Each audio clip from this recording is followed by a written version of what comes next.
Daisy Jail Farm Park, first one of its kind in India, now in Hyderabad. 50% discount on Magic Pass. ఈరోజు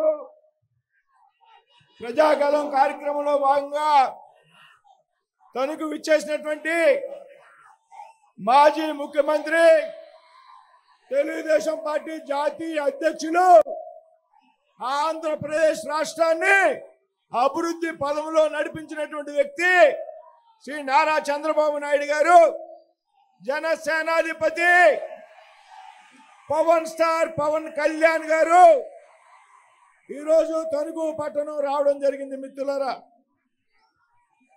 ఈవేళ రాధాకృష్ణ గారి నాయకత్వంలో ఈవేళ తణుకులో జరిగినటువంటి ఈ కార్యక్రమాన్ని చూస్తుంటే నిన్నటి వరకు 160 సీట్లు వస్తాయన్నటువంటి కూటమికి ఈ తణుకు ఈవేళ ప్రదర్శన ద్వారా 175 సీట్లు కూడా ఈ రాష్ట్రంలో గెలుస్తాయి అనేటువంటి విషయంలో నాకు అనుమానం లేదు.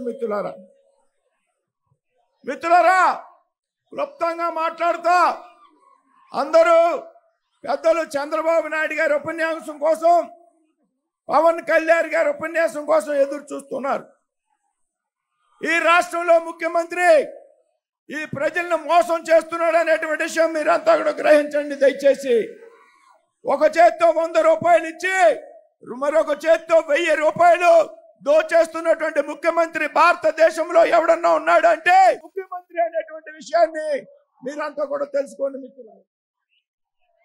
మిత్రులారా, ఇవాళ కేంద్ర ప్రభుత్వ పథకాలకి పేర్లు మార్చుకోవడం ద్వారా, స్టిక్కర్లు మార్చుకోవడం ద్వారా ఇవాళ తన పథకాలుగా చెప్పుకునేట్టున్నాడు. ఇవాళ మీ అందరికీ కూడా మభ్య పెడుతున్నాడు.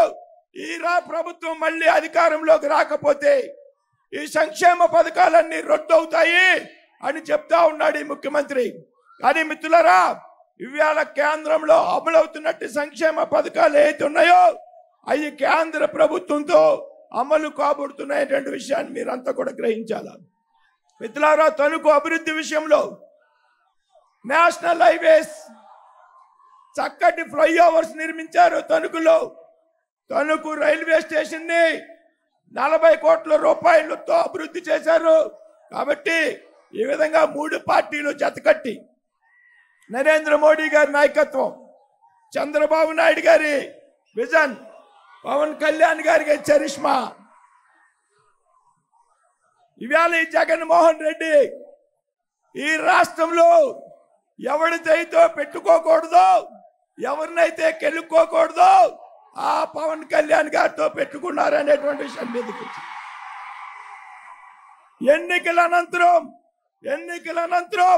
ఈ ముఖ్యమంత్రికి జగన్ రెడ్డిని, శంకర్గిని మాన్యాలు పంపిస్తాం అనేటువంటి విషయంలో ఎటువంటి అనుమానం లేదు. మిత్రులారా, మరొకసారి విజ్ఞప్తి చేస్తున్నా, సమయం తక్కువ ఉంది. నేను పార్లమెంట్ అభ్యర్థిగా పోటీ చేస్తున్నా. 34 సంవత్సరాలుగా భారతీయ జనతా పార్టీలో కార్యకర్తగా పనిచేస్తూ ఉన్నా. అలాగే రాధాకృష్ణ గారు మిత్రులు అసెంబ్లీకి పోటీ చేస్తున్నారు. మీరు కమలం పువ్వుపై ఓటేయండి, సైకిల్ గుర్తుపై ఓటేయండి. ఈ రాష్ట్రాన్ని అభివృద్ధి పదంలో నడిపించాలని మిమ్మల్ని అందరినీ కోరుతూ సెలవు తీసుకున్నాను. జై హింద్, జై భారత్. సుమన్ టీవీలో మీ పర్సనల్ అండ్ బిజినెస్ ప్రమోషన్స్ కోసం కింది నెంబర్కి కాంటాక్ట్ చేయండి.